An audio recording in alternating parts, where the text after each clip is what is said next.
Okay guys, in today's video I'm gonna do a guide on Arayashiki. The way I'm gonna do this video is I'm gonna start off talking about some general tips which I think everyone should know when you are planning your resources on Arayashiki in general and whether you should be redeeming them in various different shops. And then in the second half of the video I'll be going through all of the cards which I think are important in this game, kind of going through them one by one. I do have a tier list for them and I'll have separate out cards which are general and can be equipped on everyone versus cards which are only for specific characters. And yeah, like I said, I'll be going through them one by one, kind of talking about whether this card is good or not, and also in what kind of scenarios do you typically want to equip those cards. Okay, let's start off with just some general tips. First thing is, Arashiki is extremely hard for you to obtain resources on. So whenever you have the chance to get those Divine Veil, try to use them if possible. But the main areas where you're actually going to get your cards, in all honesty, is not through summoning, because when you try to summon, it's a very small chance for you to get a good red card, right? It's only 0.6% chance for you to get a red card, which is extremely rare. Vast majority of the time, what you do actually want to do is actually just to exchange it directly in the shop. Now, there are two ways to get a red card. You can either spend 120 to get a random one, which you have no control over, or you can spend 135 and actually get a card of your choice. And every single day, this shop do update, so you will see a new card every single day as well, which is very nice. Out of the two choices, 100% go for this more expensive option where you actually know exactly what you're getting. The reason why you want to do that is because if you actually take a look at my tier list later on, you will realize actually only half of the red cards are good, and also very importantly, a lot of the good red cards are actually very character specific. So if you went down the random route and you manage to get a card, even if it's good, but it's on a character that you never play, then that's still wasted. So it's much safer for you to just spend a tiny bit more resources, but at least get a card that you definitely want. So this is definitely going to be my recommendation on what to exchange in the shop. The other thing you really want to bear in mind is that you do not ever want to exchange the green experience for this, because you will just run out of it. This may not be something you realize early on in the game, but eventually once you hit, I want to say like Cosmo level about 400 or so, what you would tend to see is that you actually need this green experience a lot more than the magic stones, and that's something you have to bear in mind. For those of you guys who are playing on the Japanese server, or maybe you have only been playing this game for half a year or a year, this is not that obvious, because early on it's actually the other way around. Early on in the game, you have a lot more green experience and a lot less purple magic stone. But eventually, like I said, once you hit about like level 400 or maybe 420, it's actually going to change it the other way around. And right now, for example, you can see I have like almost 1 million magic stone, which I can't use anywhere. Whereas for the green experience, I am literally lacking so much of it. I can probably only level up my character like once every 3 days, just by one level. So you will be needing a lot of those night experience. So please do not exchange them in the shop. Otherwise, you're going to be seriously blocked later on once you get to higher level, etc. For the coins, you can upgrade them. You can exchange them if you want. This one's kind of up to you. It's more to do with how many characters equipment are you gonna level up, because most of the time this gold coin is only used to just level up your accessories. So if you have everyone's accessory already level up, or all of the characters that you want to level up, they all have one set of Omega 2, let's say, equipments, then you can say, okay, I don't need any more extra gold, and then you exchange them for a Arashiki. That's absolutely fine. So this is more of like a personal choice for you on whether to exchange them in the shop. Okay, the other thing I want to also talk about is that obviously one of the easier ways to buy them directly in the shop, but the other thing is that you want to redeem for as many of this red Arayashiki cards as possible when you have events on. Because basically in this game, every so often, all of those events rotate. I think they repeat every 4 weeks or so. And for some of the events, you may have enough currency. Most of the time, you have to pay like a tiny amount, but normally you will have more or less enough currency to actually redeem it for either a choice of a light and dark chest, or the choice for a red Arayashiki card. They cost exactly the same in most of the events, I believe, if not all of the events. And a lot of time people tend to exchange it for the light and dark, and I kind of understand why. I used to do this a lot as well. Like you can see, I've got 12 chests right now, which I haven't used. I used to do this a lot, but then gradually I realized actually the red Arayashiki card is actually a lot more useful in long term than the actual characters themselves. And that's mainly down to two reasons. One is in order to make an impact to the game, a lot of time you probably only need to, level up your card like maybe twice or three times. So basically what that means is that if I just have like 3 copies of a red Arayashiki card, I can pretty much play it straight away and make an impact to my battles.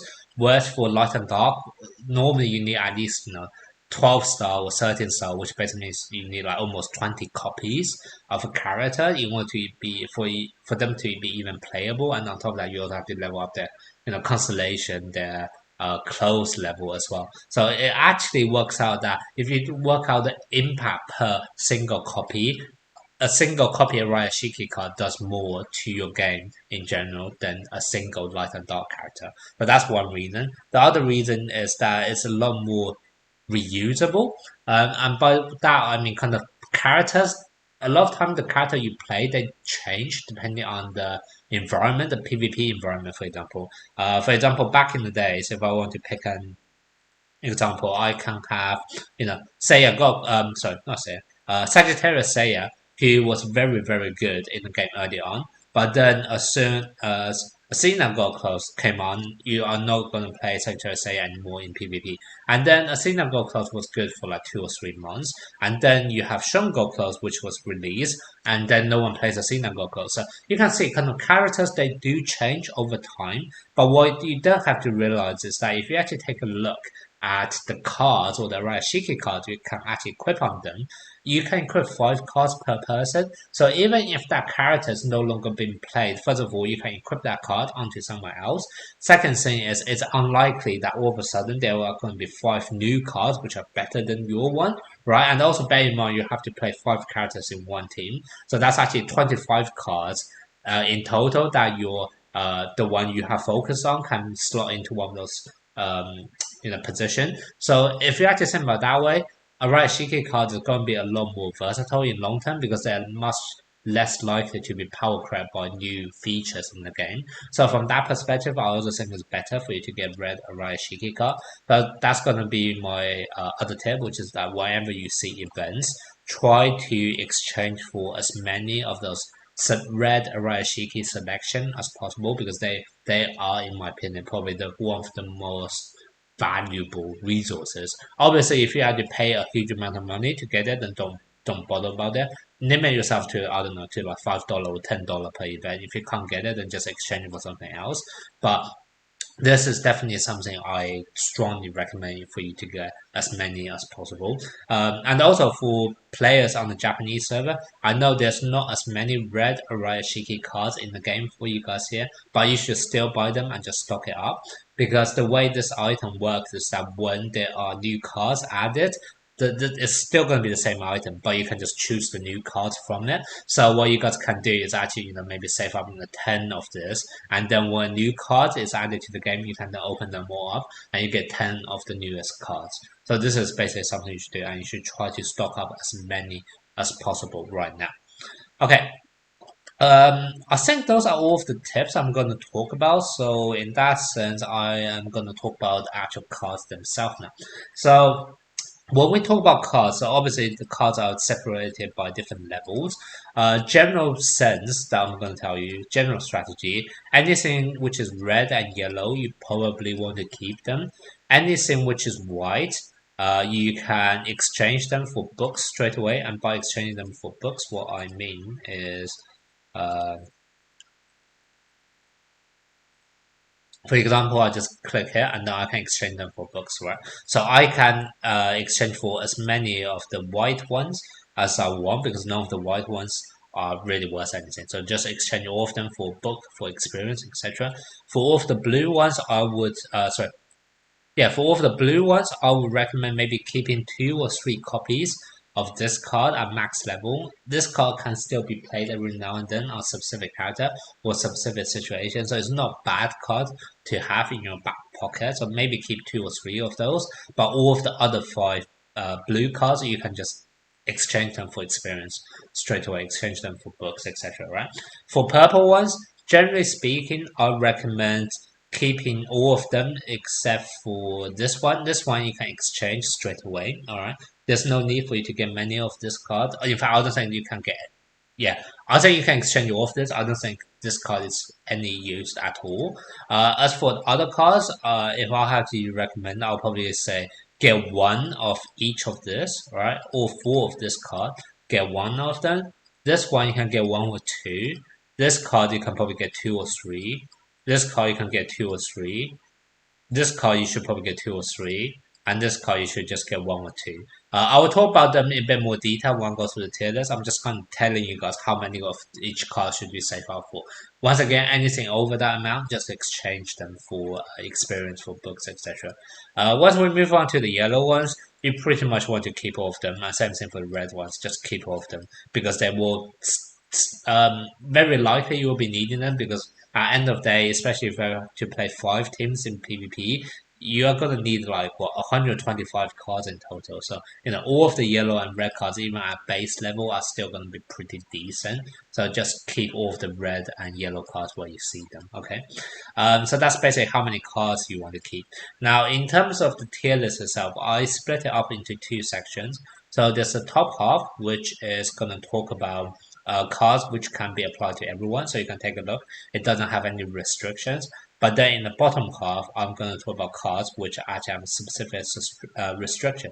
So, for example, this card can only be put on Sagittarius Seiya, Seiya Goku, or Astra Seiya, right? So basically, I want to separate them out because it's not fair to compare a card who you can play on everyone versus a card that you can only play on specific characters, right? So that's kind of why I separated them out. Oh, and something else I also want to clarify up front. A lot of people ask me the question, how should I equip my Arayashiki cards on characters? And the honest answer I'm going to tell you, I'm going to show you, there's not that many different builds on different characters. Pretty much, I can tell you this.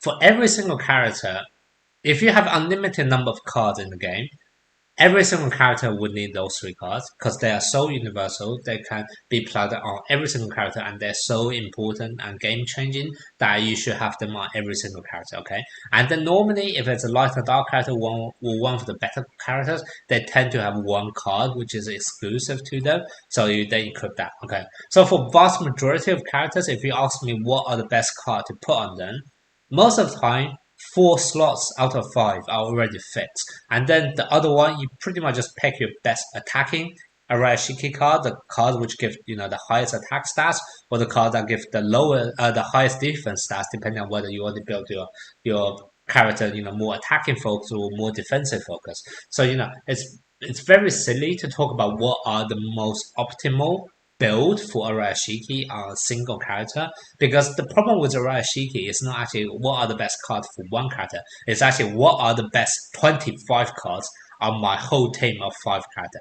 Because at the end of the day, no one is going to have every single card in the game leveled up. So there's no such thing, in my opinion, as the best build for one single character, because you have to take a look at your box to see how do you actually balance all of those cards you have amongst 5 different characters in the team. And also, if you go even further, right, if you go into 5 teams in PvP, that's 125 cards you need, right? So it's no longer just talking about, what are the best cards I can put on a single character. It's more about understanding exactly what those cards are doing and therefore trying to optimize them amongst your team of 5 characters. But that's kind of why in this video I'm not going to talk about specific build on characters, because if I talk about specific build, every single character is going to look like this. Okay, every single character is going to look like those 3 cards plus 1 exclusive card plus 1 either attacking or defensive card.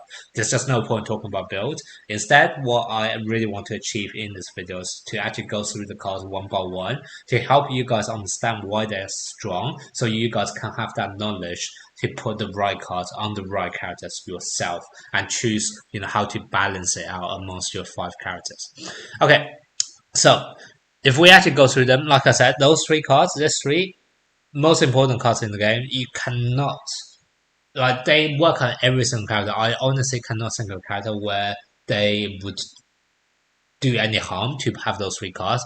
And having said that, basically, if you are playing a team of 5 characters, you essentially want 5 copies of each card, right? All max out, and you can already see how expensive and how time consuming that would be. So that's kind of why, try to get hold of as many of them as possible. If you have any of those red selection, I generally recommend people to pick between those 3 as well, purely because once again they're more universal. So if you end up picking one of the ones which are still good but exclusive to one character, then in the future, if that character has been power crept, will no longer play, then you're going to be in a bit of trouble. Whereas for those 3 cards, like I said, you're going to need so many copies of them, so you can't go wrong with just choosing them from your selection. Okay, so that's going to be my thoughts on what should you choose from this if you have all of the choices in the world. Now, why are those 3 cards so good? So the reason why those 3 cards are so good is because they all give something which is speed related. So this one, for example, gives attack speed. This one gives something which is just called speed. This one gives something called haste. Now you may be wondering what are the differences. You can actually take a look at, if you actually go to the character stats page and click on this, you can actually see it. And basically what happens, the attack speed is basically the interval of your basic attack, alright? It's just basic attack. And then you have haste, which is the attack movement speed and also the skill. And the one which doesn't mention here, just the normal speed, that's basically just your skills. So, if I actually talk about those 3 cards again, this one is just for looping skills, how frequently you release your looping skills. This one is how frequently you use your normal attacks, but bear in mind, if you use your normal attacks a lot more often, that also means you charge up your Cosmo quicker, and you may actually end up using your ultimate quicker as well, right? And then you have this card, which is haste, so that includes both the normal attack and also your looping skill. So obviously this card by itself, haste is stronger than the attack speed or speed. But obviously this card tried to balance out by saying you only have haste for the first 5 seconds, whereas for the other 2 cards for the entire duration of the combat, right? So that's basically how you differentiate between those 3 cards.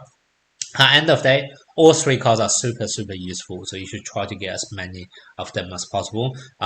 Basically, having faster speed in this game means that you are able to launch your skills before your enemy is able to do. Sometimes that can interrupt the enemy, and sometimes you can even means you kill off the enemy before they even have a chance to attack you back. So it's very important. Speed advantage is massive in this game, so try to focus on all of the cards which are able to increase your speed. So all 3 of them essentially.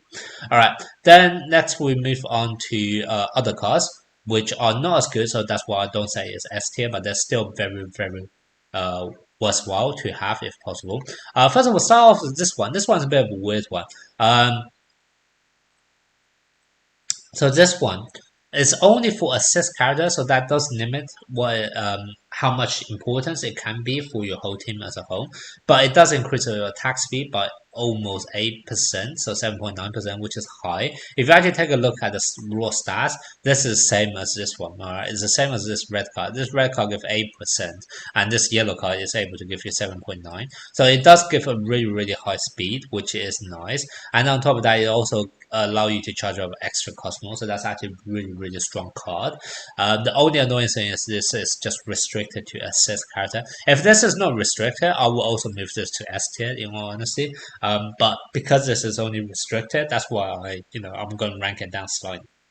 Okay, then we have 2 cards which are kind of the polar opposite of each other, which is this one, Cosmo Explosion, and also your Fist of Light.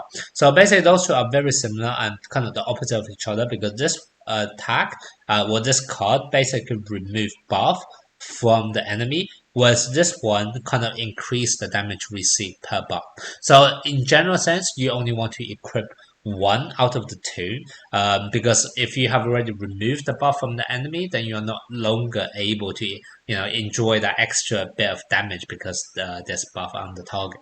So that's kind of why you only normally play one amongst your characters. You never play them both because otherwise they just kind of counter each other. So that's basically what you want to bear in mind. Now, in terms of which cards to play, it's kind of very much dependent on kind of the team synergy you have, and also who are the enemies, and whether the enemies even likely to see many buff. Generally speaking, if you are lacking a debuffer on your team to remove enemy buffs, then I would generally recommend placing this so that you can actually remove the enemy buffs. However, in most other cases where you already have someone to remove enemy buffs, for example, let's say Shongo close or maybe Poseidon who can remove buff with his ultimate, then in those cases it's actually going to be better to bring this card, which just allow you to do more damage. The other thing to also bear in mind is that this card is also useful for that for the event where you are in race on trying to clear the event fastest. The one with 7 pillars of sea or the 12 houses of zodiac, etc. In those cases, this card is also going to be better because you do extra damage based on enemy buffs, and that allow you to beat the enemy slightly quicker, and then you may actually have a chance to be in the top 100 or top 300 for a free light and dark character every single month. So in those scenarios, this card would be better for those situations. But yeah, the main takeaway here is that you should only be playing one out of those two, right? Never both of them together.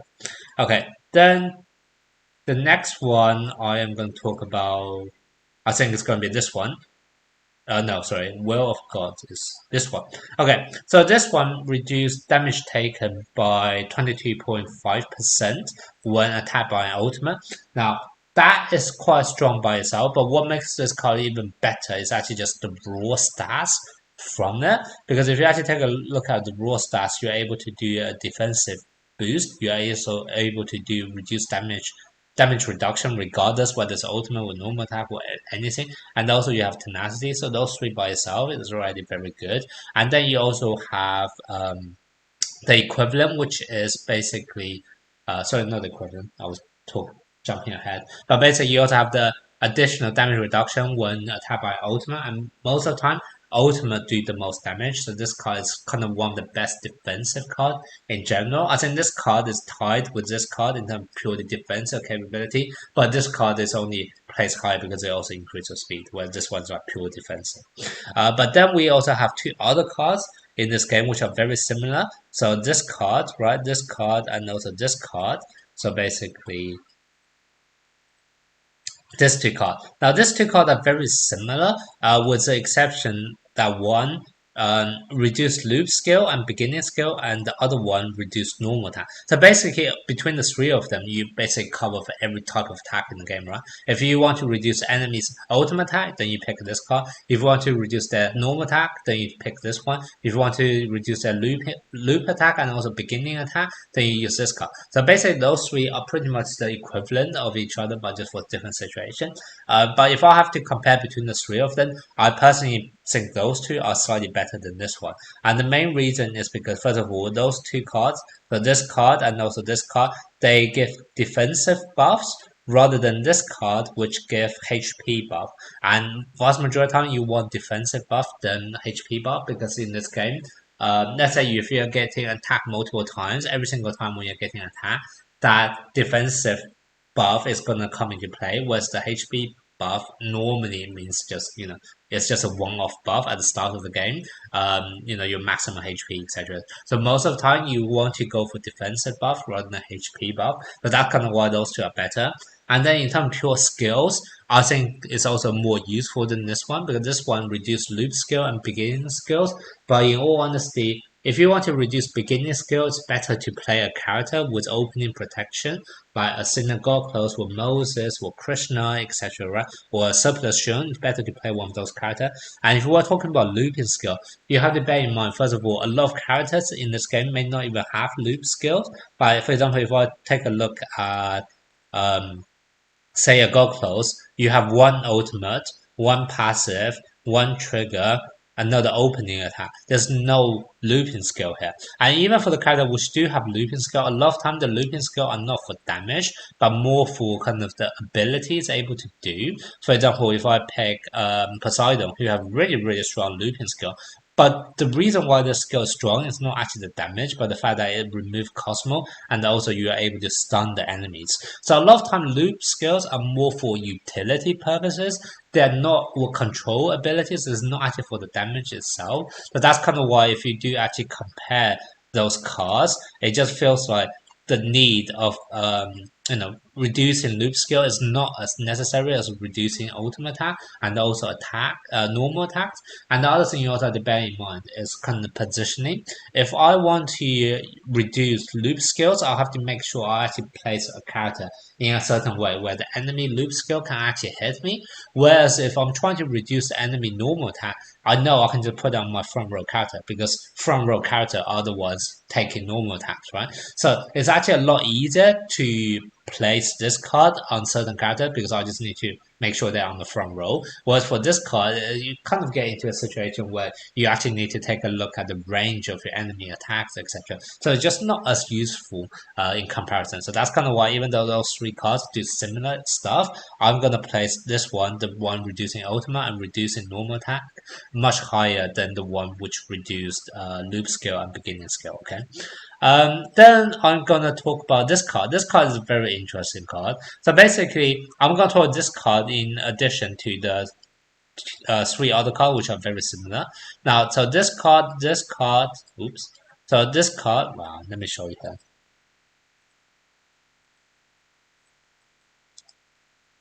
So this card, they're all of the same effects, which is basically when you hit someone with normal attack, you're gonna inflict some kind of status on them.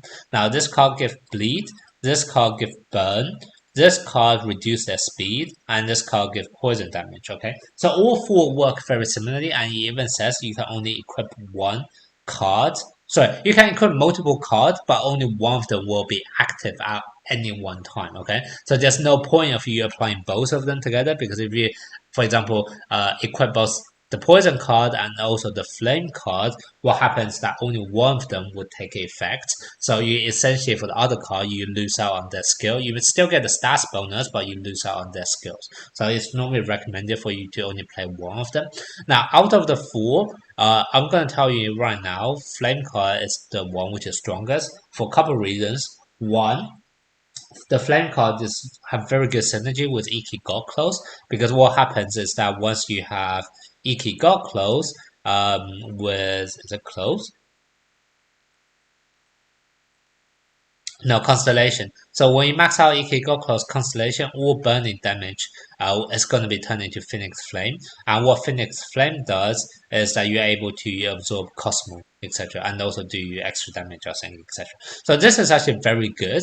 So you definitely want to if you do play Iki God Close, this card is very important. So you do definitely want to do that. And another reason why this card is also better than the other one, and this one is more of like a bug in terms of translation, but I'll show you. Basically, if you actually take a look at this card, it just says it does burn damage, but it doesn't say any further. Unlike the bleed card, which says, okay, it does the bleed damage, but also the target receive less healing or bleeding. Okay, so bleed cards, if you just compare the two, it seems like there's an additional effect. That's not actually the case because the flame card actually have additional effect as well. It just for some reason the English translation didn't include it. All right. So if I'm actually on the Gatch app website where I can see all the Arayashiki, right? If I take a look at the translation for English, exactly the same as what I have here. So I'm pretty sure they just copied it. It just says it burns the target, but doesn't say anything extra. If you translate it to a different language, let's say French, okay? What you actually realize is that it also says when the enemy is unburned, there's extra chance of crit, okay? And that's not a translation error because that is also the case if you translate to Portuguese, for example. I don't actually understand any of those languages, but you can kind of tell. Probability of crypto, right, which is crit, is going to be higher. Same thing with Spanish, right? The probability of crit is going to be higher. So in all other languages apart from English, it all actually shows this additional effect, and it's not a bug because we all play on the same game, right? All on the same server. And also, if you play on the if you switch to Chinese language, I'm sure it says the same as well if you don't do Google Translate on it. But basically, when people is on the burn, you're going to get extra higher chance of crit on them.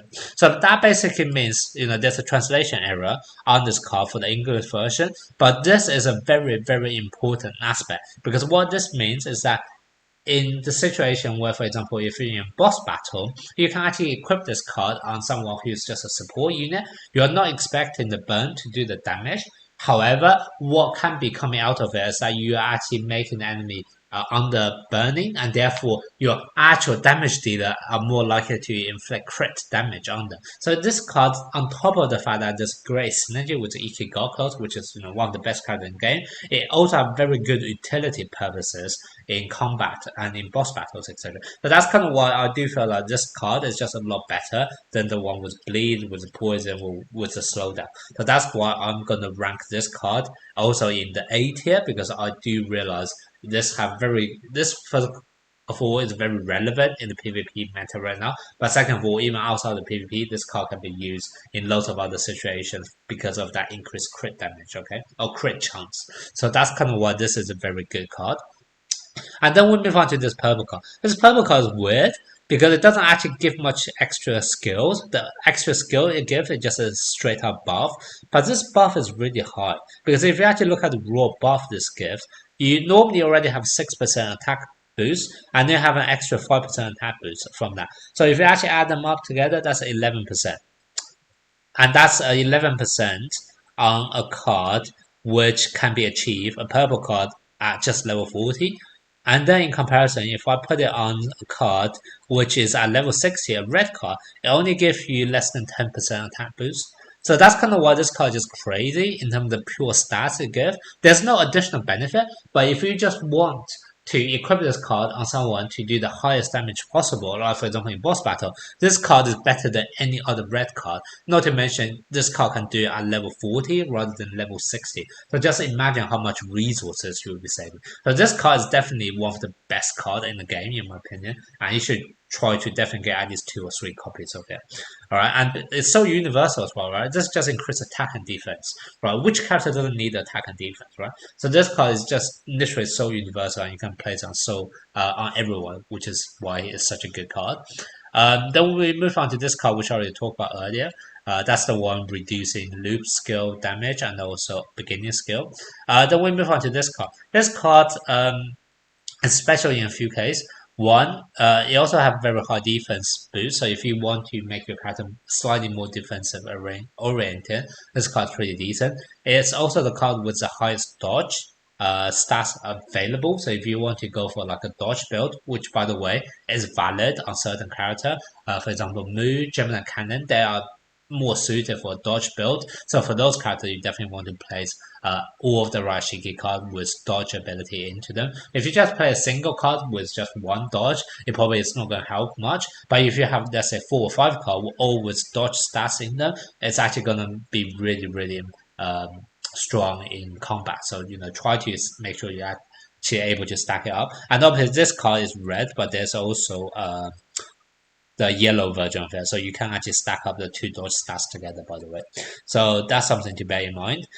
Then you also have this thing, which is increased defense by 324% during the first 3 seconds of the battle. So basically this, on a first look, this may seem like just a weaker version of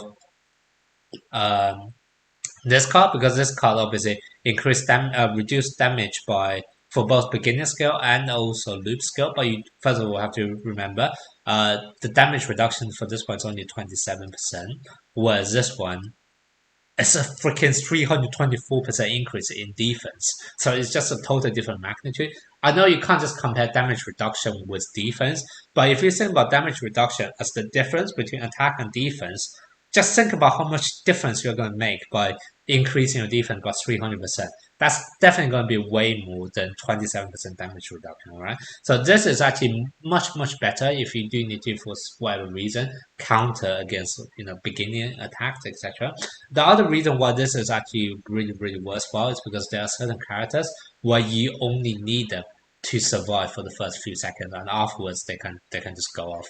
For example, a few good example I'm going to tell you is going to be Aphrodite and Gemini Cannon. They only need to stay alive for a couple of seconds into the game, and that can really make a massive difference. Because, for example, if you look at Gemini Cannon, what happens is that if you have his close at level 30, when he dies, he's going to do extra damage to all of the enemy equal to 50% of their lost HP. If he dies too early, you are not going to do much damage to all of the enemies when he goes off, alright? However, if you are able to at least make sure he survives for 3 seconds at the beginning of the battle, that's gonna be almost like a guarantee of a certain amount of damage you are then able to pop off when he actually goes away. So therefore, that's actually really worthwhile. And similarly for Aphrodite, what happens is Aphrodite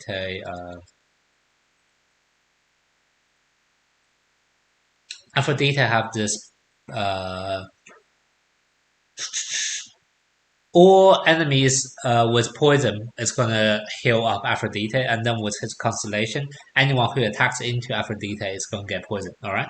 So what that basically means is that if you actually wait for 3 seconds for Aphrodite, so if you can guarantee the first 3 seconds where Aphrodite stay alive, after the first 3 seconds, the enemies will have poison stacked onto them, and therefore you would then be able to heal for the rest of the battle from all of the poison damage that you're able to do.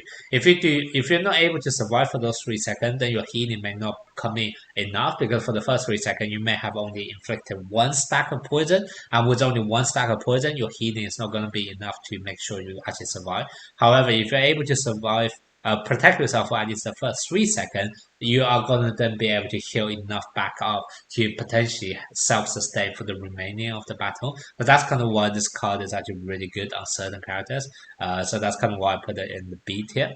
And then for the next card, it is this card. This card, I always wonder whether this card is actually any use, and my personal preference is leaning towards that. I don't actually think it's that good. First of all, in terms of stats it gives is HP stats, which I already mentioned, is not as good as other ones, which can actually give defense stats. And then the other thing it says is that you're able to reduce the duration of incoming non-interruption controlling effect by 54%, which sounds really high, but at the same time, first of all, you have to look at this. This is only the non-interruption controls, so that first of all already limit how much effect this is able to actually reduce. And then the other thing is, yes, you are able to reduce it by 50%, but if they have already inflicted that effect on you, normally something already happened, because very rarely a control effect just happen by itself. Normally, control effect have some additional benefit to it. For example, like trying to think of good examples. I can't think of a good example, but sometimes, for example, it's like the enemy is under stun or under certain control effect, and for the duration of that effect, you may take extra damage or you may suffer from some other additional effects, etc. And a lot of time, because you have already taken those effects up front, I do wonder whether it's actually worth reducing the duration by 50%.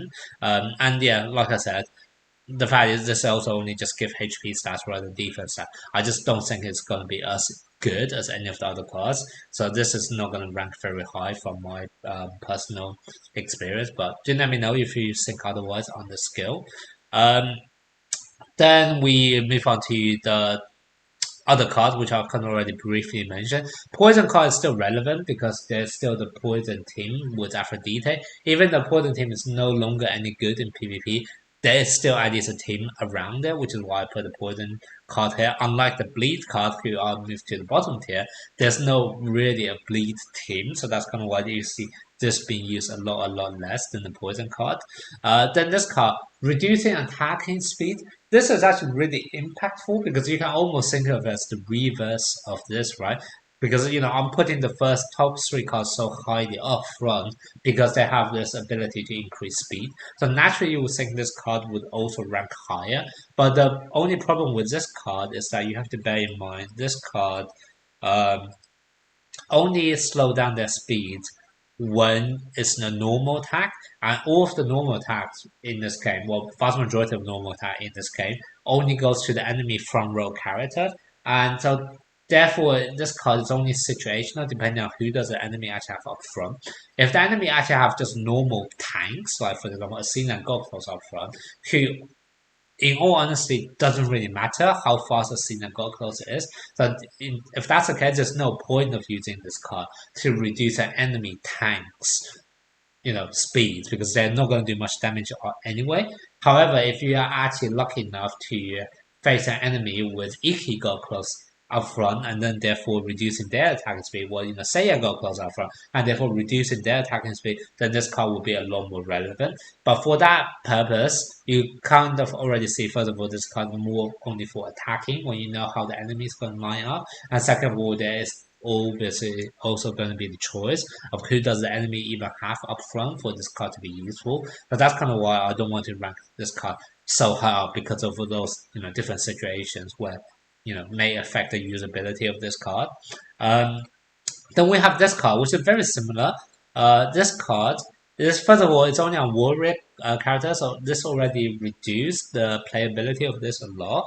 And then the second thing is that it does reduce the target's attack by 3.5% when do damage to it, but it's only for the first 8 attacks in the battle. And most of the attacks early on in the game are going to be normal attacks. And I've kind of already mentioned the same thing with this card. That basically means your damage reduction or attack reduction, vast majority of the time, is going to end up into the enemy front row. So once again, this card is at the mercy of whether the enemy is going to play like a damage dealer up front or not. But then this card does have one particular usage, which is in the maze.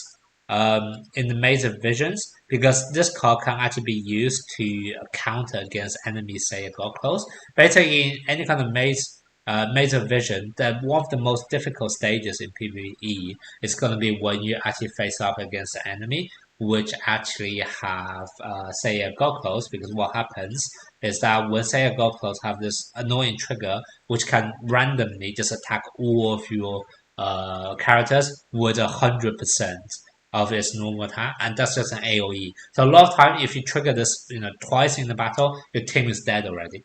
However, what makes this card really nice is that yes, this card normally only affects the enemy front row because it will only be landed by the normal attacks from the character. Well, the first 8 attack, vast majority of them will be the normal attack. However, if you actually have someone facing up against, say, a got close, say a got close duel is gonna force that character to battle against say a got close anyway. So now even if the enemy say a got close is at the back, if you actually have this card, you're able to guarantee as long as you place this character opposite say a got close, you're gonna ensure that for the duration of your duel, the first 8 attack is gonna go into the enemy say a got close and therefore reduce the enemy say a got close attack by what was it, like 3.5% for 8 times. So that basically is already like a 28% damage reduction, what attack reduction on say a got close right from the beginning of the duel. Well, right from the beginning when the duel ends. So that's actually really impactful in PvE when you are facing up against those really annoying stages against say a got close. So for that purpose, I do want to respect the fact this card can be used that way. So that's why I'm bringing it up in the B tier, unlike the rest of other cards, who I'm going to leave in C tier later. And then we have this card, Spirit of Dragon. HP stats, so it's not as good as the ones which give defense, right? So that naturally this card is not going to be very high. And then also decrease 30% of the first damage dealt. This by ultimate, by the way, arcane same as ultimate. So this one have a slightly bigger damage reduction than the red card here actually, because this red card only reduced by 22.5. But if you do actually compare the two, this is for every single ultimate in the game, whereas this one is only for the first ultimate in the game. And then you have to wonder, is the enemy, which of the enemy it's actually going to use their ultimate first, because for example, if the enemy front row tanks use their ultimate attack first, then your damage reduction is going to be wasted on a character who doesn't do much damage anyway. So this card is only really going to be useful when you are positioning on character who would likely to be hit by an ultimate from the enemy damage dealer as well. So there's just too much restrictions on this card for this card to be useful. So that's kind of why I don't want to rank it very highly. So that's why it's in the B tier. And then we have this card, the purple card, Might Makes Right. This card basically increase speed, increase dodge. Speed by itself is already very useful, so that's why it's kind of ranked pretty high. It's obviously not going to be as high as the others because the attacking speed is not as high as what the others is able to offer. And also something for you to bear in mind, by the way, this purple card only gives 6.1% attack speed when it's at level 40, whereas for those red cards, by the way, you're actually able to get it straight away, even at just one copy. Because if I just click on it,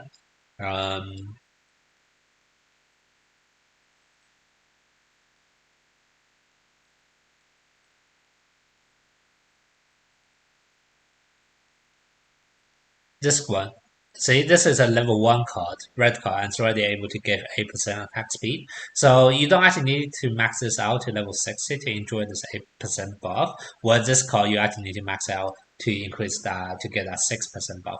So if you do actually compare it that way, this card is so much better than this one. And that's kind of why I have this at only B tier. Then we have this card. This card is basically a card you normally only use on your support character or on your protectors with tanks, etc. But basically what this card does is that he increases the damage for all of your allies, but the card itself gives defensive stats, so like HP stats. So normally what happens is that you want to play this on a support character who normally appreciate more defense and doesn't need to do damage themselves. However, this actually increases the damage of the rest of your team, so increase the damage of your damage dealers and therefore allow your whole team to do more damage in total. So this card is actually really useful in boss battle. In boss battle, you normally want to place this on your 3 support character. Normally a boss battle formation is like 1 or 2 damage dealer and then 3 or 4 support character. In those kind of situations, every single support character should have this card on them, to be honest. So this card is definitely very much used, or have its use in this game. Then we move on to this card. This is just the card, the red card, which I think is the worst in the game. Well, apart from this Shaka card, who no one's gonna use. But out of all of the generic cards, this card is the worst in the game because it has a really strict restriction to activate its effect. You need 3 gold knights to be present at the same time. And yes, that may seem to be okay at the start, especially when you play, for example, Seiya. But eventually, as you move towards the end game, it's more light and dark characters and god close characters, and you won't actually have that many gold knights in the first place. So eventually, this card is just never going to activate its effect. And then on top of that, to even equip this card, you have to only able to equip it on gold knights in the first place as well. So once again, you can't just place it on your light and dark character vast majority of the time. So this card is just not very good because of those reasons. Then we move on to those 3 cards, which are class specific. We have this card, which basically increase HP, increase HP when it drops below 20% for the first time for a tank.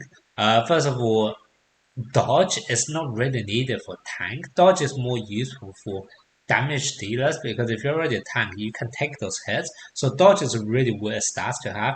Receive healing is only useful in very specific situations, so it's not a very good stats in general as well. I'll talk about receive healing when I talk about this card later on. But yeah, so first of all, the stats from this card is just not very good. And then the effect. Vast majority of the time, your tanks or your protectors should have enough defensive capability to not need this extra bit of healing. So vast majority of the time, this just feels like not that necessary. But if this is healed by this amount when any of your other allies drop below a certain amount of HP, that would be really useful. But healing on a tank who already have really good defensive capability just seems really weird. So I don't think this card is very good. Then we move on to this card. This card once again is a bit weird. Yes, it increases attack by 3.5% when receiving damage up to 4 stacks. So if you have all of them stack up together, you're able to increase it by 14%, which is actually really, really nice. But the problem is you can only be triggered once every 2 seconds, and also this is only for assassin type characters. So normally assassin characters you play at the back. There are only very few assassin characters you can actually play at the front. The only ones I can think of would be, for example, Ikigokos, Sagittarius Seiya, or Sagittarius Aurorus, and all of them, yes, they would benefit from this because you would then be able to actually stack it up to 14% after just a second because you would be taking hits from all of the enemy normal attack. But if you actually play on any other assassin who normally you play at the back, you are only going to get hit because all of the normal attack goes into your front row. You're only going to get hit by ultimate attacks and looping skills. That basically means you won't even trigger this till at least 10, 15, 20 seconds into the battle. And if you have to wait for 20 seconds just for like a 14% increase, why don't you just go for this card, which can give you 11% attack increase straight away, right? It just makes no sense. And also, once again, this is only at level 40. For me to have that 14%, I need to be at level 50, right? So there's all those kind of things you have to bear in mind. It just makes no sense to really have this card when you can just use this card instead, which is arguably better and also a lot more versatile because it can be placed on all characters, not just assassin, and even for assassin, it can be placed on all assassin, not just on assassin that need to be on the front row. So that's kind of why I think this card is not bad to have if you run out of other options, but if you do have this card, this purple card is actually better. So that's that. And then the last one, this one's for skill attack. This card looks strong on paper because it has a 3-second armor penetration and also gives crit, etc. But I have actually tested this card, and once again, the damage output from this card is nowhere near what you can get from this. So once again, in comparison, why would you concentrate on yellow card, which is restricted on certain characters, when you have a universal purple card which can be played at level 40 instead, right? So just no need to play those cards when you have this everywhere. So that's kind of that. Then we move on to this card. This card reduces the damage of the first attack you receive in battle. And that by itself already makes this very situational because first of all, you cannot play this card on your front row because if you play this card on front row, this damage reduction is going to be wasted on the enemy's normal attack. So that by itself is already restricting this card. And then the second thing is even if you play this on a character at the back, you once again have to figure out which attack is gonna hit you first. Vast majority of the time, it's gonna be a looping skill, and like I said earlier, looping skill doesn't do that much damage. So why do you need to do a 42% damage reduction on a looping skill? So this card once again just seems a bit unnecessary, especially from the skill effect. It does give a quite good like 60, almost 16% raw defense stat. So if you just want it for the stats benefit, this card is not bad. If you just want some extra defense, but just ignore the skill because the skill effect is really pretty bad and just pretty much pointless in most situations. Okay, then move on to this card.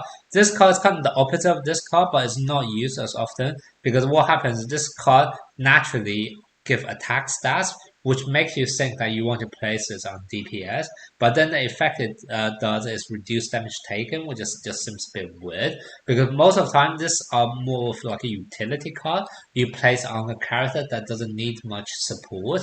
Whereas if I need to place a card on DPS, I normally would, once again go for those 3 cards and go for this card which has really attack power, or maybe those cards which also have really strong raw attack power, right? This just seems very unnecessary to have this card to increase your attack power. And then also unlike this one, which can actually be used for boss battle, so that's a whole type of content. There's no content where you need to reduce damage taken. So this card is just not going to be used as often in comparison. And then we move on to the last purple card I'm going to talk about. This card is weird because this card I feel it's only gonna be played on like 2 or 3 characters that I can think of. But basically the main advantage of this card is that it has the highest receive healing in the game. So this one can give receive healing by 12%, which is a lot higher than even the red card. The red card can only give you like 8%. So this card basically have the highest received healing in the game.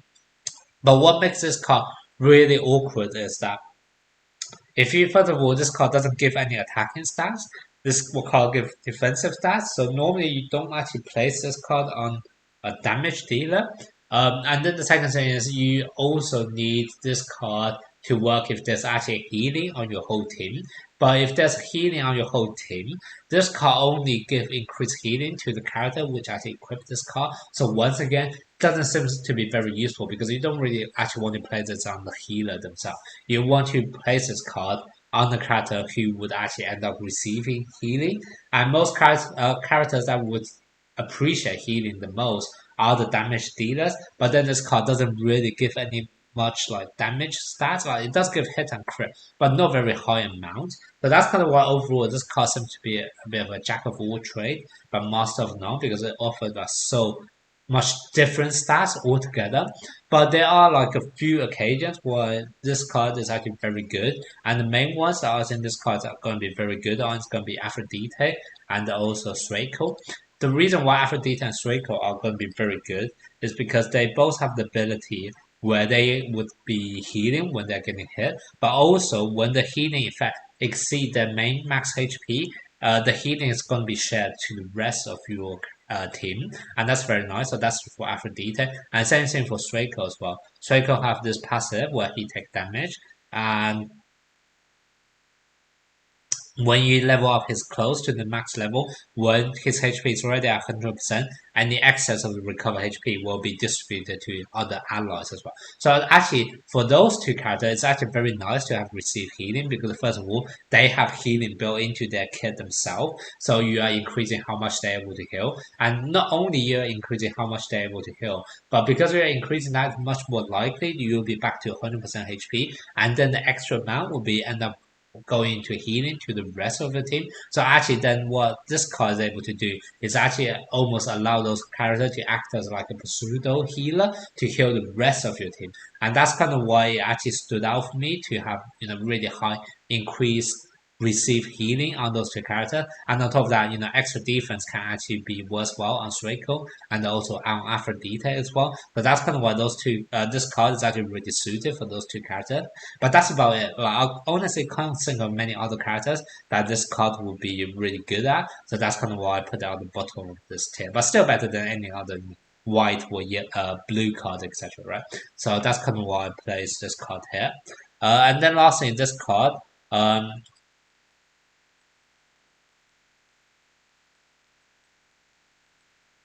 This card is just kind of straightforward. 8 increased Cosmo. It's not very high amounts. 60 Cosmo per second is not very high at all. But it's better than a lot of any other things. So once again, for example, in boss battle, when you just want to do as much damage as possible, equipping this onto a support character so that they're able to release their ultimate quicker and then therefore buff up your whole team, etc. That's normally a pretty good option. I just in general, you can't go wrong with this color. But every single character in this game would appreciate from releasing ultimate quicker will having more Cosmo, etc. Right? So that's kind of why this card is always going to be good on every single character, no matter what. It's just that vast majority of the time there would be better options, but this is never a bad fallback option if you run out of cards. Okay, so that's all of the cards which can be applied on every single character in the game. Then we move on to cards which are more specific and exclusive to certain characters. The top one is going to be this card. This card removes passive, which is one of the best ability in the game. And this can be used on both Seiya Goku's and also Sagittarius Seiya. Both characters can be pretty useful. Seiya Goku's, if you have this card, basically allows his ultimate to one-shot any character in the game because enemy essentially have no passive ability to prevent death. So this can pretty much allow your Sagittarius, your Seiya Goku to one-shot any character with his ultimate, and it's also very good on Sagittarius Seiya because what happens? Sagittarius Seiya can start off with an opening attack that normally removes their passive for like 2.7 seconds, right? And then normally after 2.7 seconds, your ultimate is more or less going to be charged up, and then you can use the ultimate again, and then you also remove their passive another 2.7 seconds. So that's already in total almost 6 seconds of passive that you're able to remove, and both of these attacks are AoE. So this is extremely useful to actually have on Seiya. I will actually argue this card is more useful on Seiya than Seiya Loco, so definitely something you want to pick up if you're using any of those two characters. Then we have Poseidon.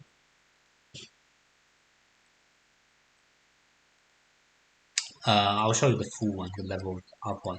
But basically, Poseidon, what happens is you are able to shorten the CD of this extinguishing power by 4 seconds, which is a lot, by the way. This is the ability from his ultimate, which can be cast every, is it just every 12 seconds?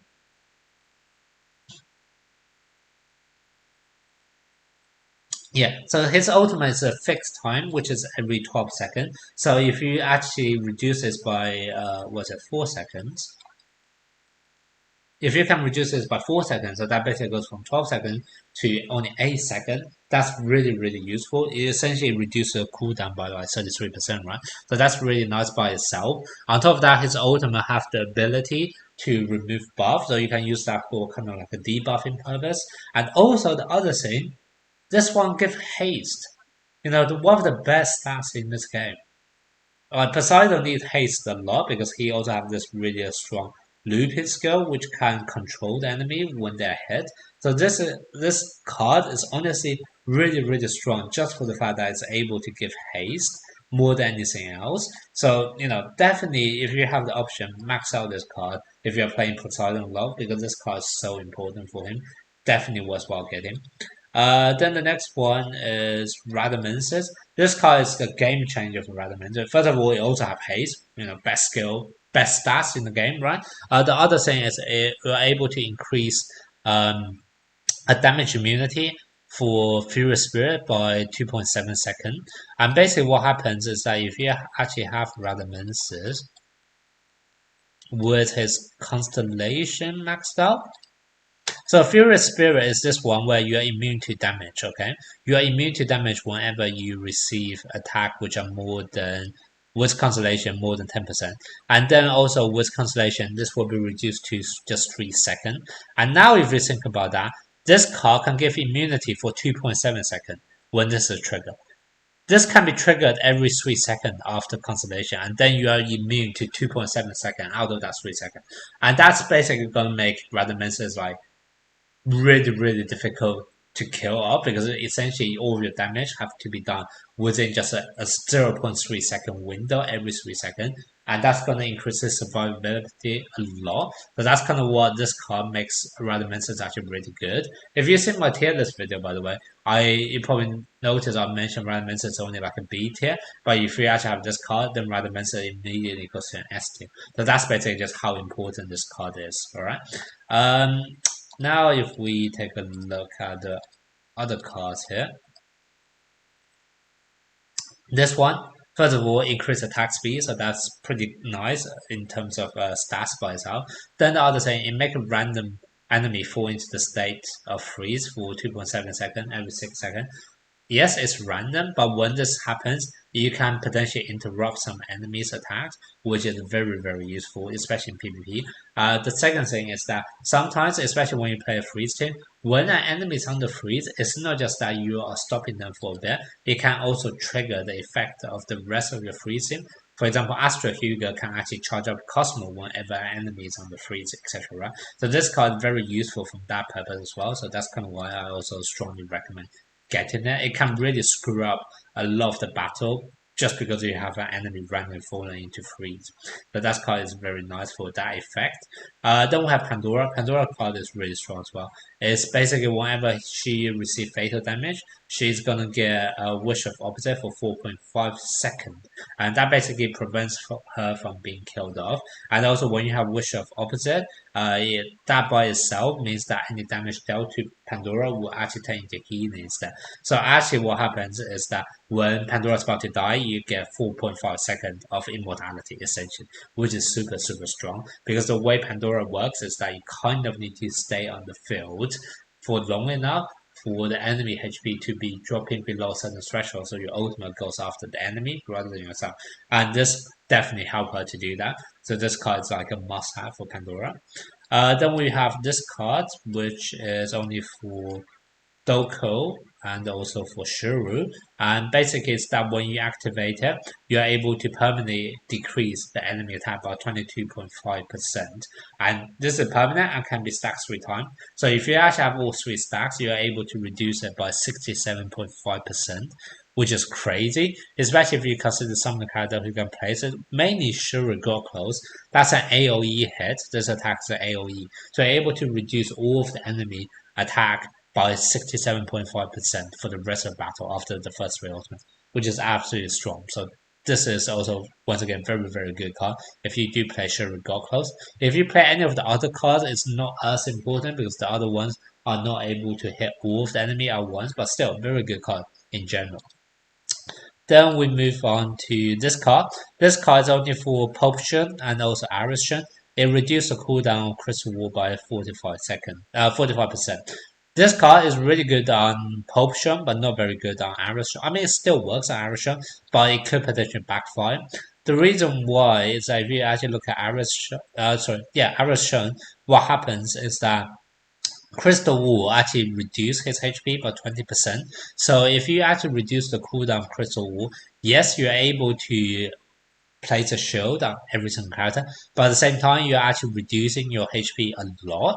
And also if your HP is actually already lower than 20%, then you won't even be able to activate it. So I can definitely see an occasion where Crystal Wall may backfire or may not even be able to be activated because you're reducing your HP so quickly. I mean, the same with Aris Shun is normally you have your ultimate attack, which actually heal back yourself back up so that you can continuously use your Crystal Wall.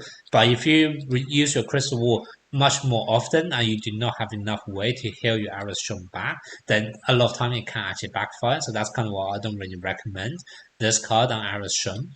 But if you actually play it on Pope Shun, that's a totally different matter.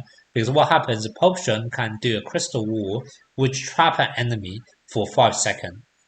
Now, Crystal Wall itself, I don't know what's the exact cooldown, but most time loot skills tend to have like a cooldown around 10 seconds. So now if you actually have an Arayashiki, which can reduce cooldown by 45%, that basically means the cooldown for Crystal Wall is only around like 5 or 6 seconds.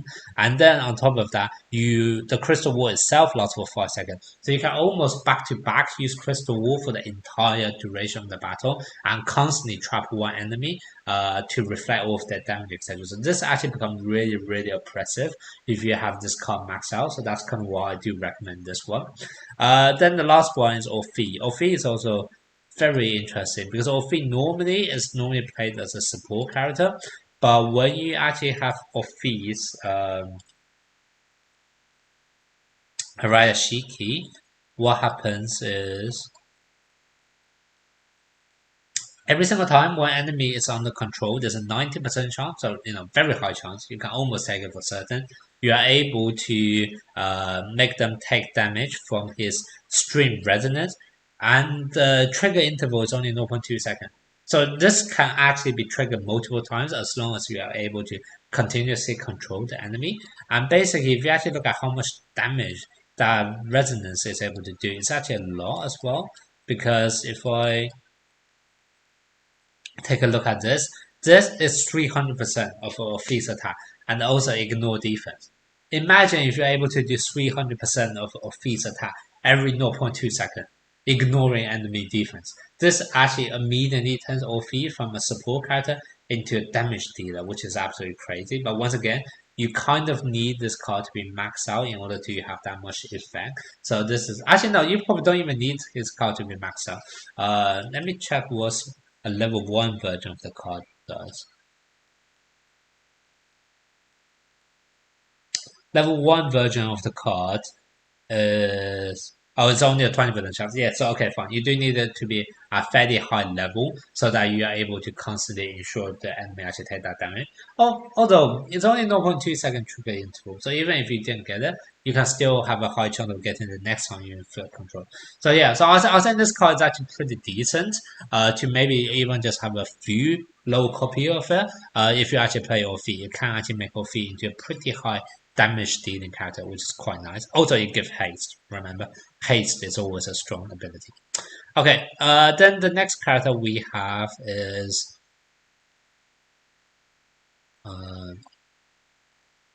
Papa Mule. So what Papa Mule's one does. So first of all, that's all of the S rank. I'm moving on to the A rank now, and I'll talk about the reason why I was saying that on the A rank. But basically, what Papa Mule does, it does have haste, so it is a very good ability. And also it does give you extra Cosmo whenever you do normal attack and loop skill, and that is actually quite important for Papillon Mule, because what happens is that Papillon Mule do need that all of that extra Cosmo for him to evolve into the next stage and do more attacks, etc. But the problem is Papillon Mule, vast majority of the time, you are just using him to stall the attacks of the enemies. You don't even need him necessarily to evolve all the way. Obviously, it's nice because it does have lots of other ability, but the main reason why you play Papillon Mule is actually more for his Constellation 3 effect to first of all make him immune to damage, but also every single time what happens is that when he takes damage, he's going to put everyone into sleep, and that's going to slow down the battle tempo immediately straight away, and that's the main reason why you use Papillon Mule. So for that purpose, I think like this card is very good for him. It's just that's not the main reason why you play him. So that's kind of why I don't think it's absolutely necessary, and that's why I only put him on A rank. Then we have the next one, which is for Sea Dragon Cannon. Also a very good card.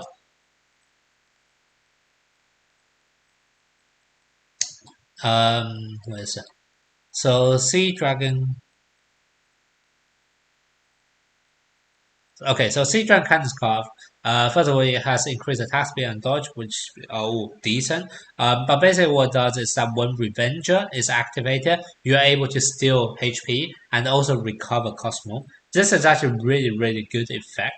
The only problem is that you need Revenger to be activated, and if you actually take a look at his ability, Revenge is only activated when someone actually attacks Sea Dragon Cannon, and that's basically going to be a problem because a lot of time you actually play Sea Dragon Cannon at the back, and once again you mainly use it for this opening ability to control one of the enemy back row. So you are not actually going to activate this Revenge much, and even if you do activate it, that's not the main reason why you play Sea Dragon Cannon.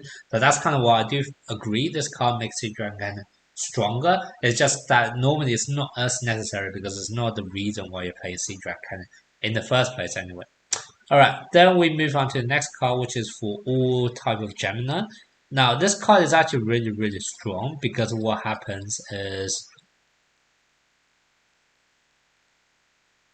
you are able to reduce the cooldown of Phantom Demon Emperor attack, and it can be used for all of the Geminis, and some of them are actually really good. Like Evil Seiya is probably the only weaker one out of the four, but the normal Seiya, Gemini Cannon, and also Ken Able, they're all really strong. And Phantom Demon Emperor attack are all very strong attacks for those as well. So in total, I do feel like this is actually very good, and because it can be played on four different characters, it's very likely that you would be able to use this card no matter what.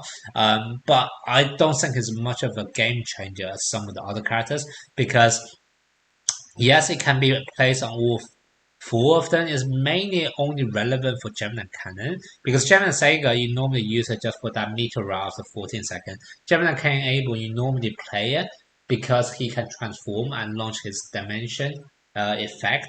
Gemini Cannon is the main one where Phantom Demon Emperor attack is actually relevant, but then even in those cases, Gemini Cannon sometimes you actually go for kamikaze build where he dies off really quickly and takes some enemies down when he pops off. And if that's the case, you don't really need to reduce his cooldown any further. So that's kind of why, even though I do feel like once again it's useful for Gemini Cannon, a lot of time it may not actually be needed because Gemini Cannon will be dead before your cooldown gets significantly reduced. And for the first time you activate it, you already can able to activate it from your constellation effect already. So that's kind of why just in total, I don't feel like it's totally necessary for Gemini Cannon. Then we move on to the next one, which is Athena Goklos. Athena Goklos Arayashiki is actually really interesting because basically what happens is that Athena Goklos, if you want to use her well, you want skill 4 to be activated a lot, which is basically whenever she takes crit damage. So you want Athena Go Close to take a lot of crit damage. But if you take a look at the stats in this game, what you realize there's something called tenacity, which reduces your crit chance likelihood of being taken. But the problem is that a lot of the defensive Arayashiki that I showed you earlier, right? They actually always have defense tenacity built into it. So that basically means if you do play Athena God Close, vast majority of the time, you can't actually put any of the good defensive Arayashiki card on them, because if you increase her tenacity, that actually make her likelihood of triggering skill 4 a lot less often. So a lot of time, that kind of means you are not able to play some of the really good cards. However, with her own Arayashiki, what happens is that 100% of the tenacity on her will be reduced and actually spread out to the rest of the team. And that not only makes you able to trigger skill 4 a lot more often, it also allows you to actually passively protect the rest of the team, which is actually really nice. However, I don't think it's as high priority, because actually you're able to reduce this tenacity by 100%, even if it's at level 1. The thing that changes as you level it up is this 36%. So you are always able to remove all of your tenacity, even if you only have one copy, which is very nice. I can show you here. I only have one copy here, and you can see I already reduced it by 100%.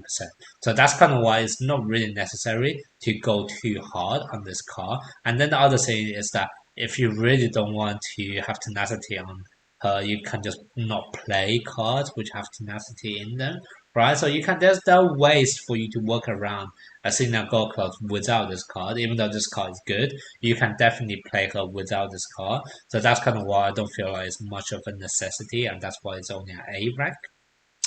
Alright, then the next thing we have is Hypnos. So for Hypnos card, you are basically able to reduce attacking speed reduction by extra 9%, and it can only be removed by strong purification. Now, the 9% thing to me doesn't make much difference, because what happens is that normally you can reduce it by 10%, and this can stack up to 10 times. So you eventually, at the end, you will be able to remove everyone's attacking speed by 100% anyway, if all 10 times stacks. So the extra 9% just means that you're able to get there a bit quicker, but you will be able to get there anyway. The main thing this Arayashiki really offers is the fact that it can only be dispelled by strong purification. But in all honesty, the main way people dispel debuff in this game is with Shongo Close, and Shongo Close only dispel buff and debuff when there are 3 character or 3 enemies with the exact same ability, with the same buff or debuff. So all you need to do actually is just to place your Hypnos not in the front left position, but in the front right position, so he only get attacked by 2 characters. If only 2 characters attack into him, then that basically means only 2 characters will be under this debuff, and therefore Shongo Close will never be able to purify them. So that's kind of the reason why I don't feel like this is totally necessary, and that's why I put it only at B rank. Then the next one we have is Sanatos. Sanatos is another weird one. First of all, every single time when you reduce enemy max HP, you increase your own max HP.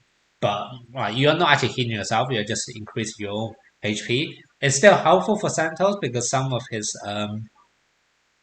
stats or his ability take effect only when your HP percentage is higher than the other or lower than the other. So increasing your own max HP does help to lower your HP percentage. But that's a very niche scenario. And vast majority of the time, because you're removing enemy HP limit anyway, that can be guaranteed already. So you don't actually need to increase your own max HP. And then the second thing is, yes, you're able to gain a shield, but even if Sentinel dies, his soul mode still works. And so you can't just wonder, like, is it really worth it to have a shield when he doesn't even care that much about dying? So that's kind of why I also think it's really unnecessary. And then the last one, which is going to be Excalibur for Shura. Shura and also Shuru. First of all, Shura no one plays. Shuru some people play, but it's not as often. So first of all, this card most likely won't be played a lot of the time. Then the other thing is, yes, you are able to get an extra 13.5% damage But this is only when Will of Excalibur reach max stats, which takes like at least 20 seconds or so, 20 or 30 seconds. So this is going to take a long time. And if I need to take a long time just to be able to activate this, once again, why don't I just play this card, which is able to give me 11% attack straight away from the first second, right? So it just feels like really, really unnecessary why there's such a strict condition, even though the buff is not even that good. So that's kind of why I don't think this card is really any good at all, and that's why it's at the bottom of the B rank.